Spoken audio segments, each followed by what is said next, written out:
சோழவனத்தில் ஒரு சோடி குயில் போலத்தான் காலம் முழுக்க சிந்து பாடணும்.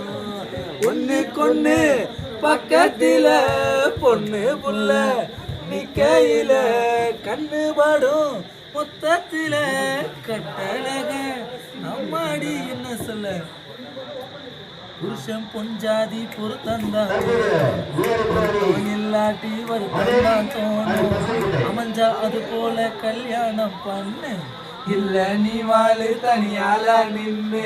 முதலில் யோசிக்கணும் பிறகு நேசிக்கணும். மனசு எடுத்துக்கிட்டா சேர்ந்துக்கிட்டு வாழு.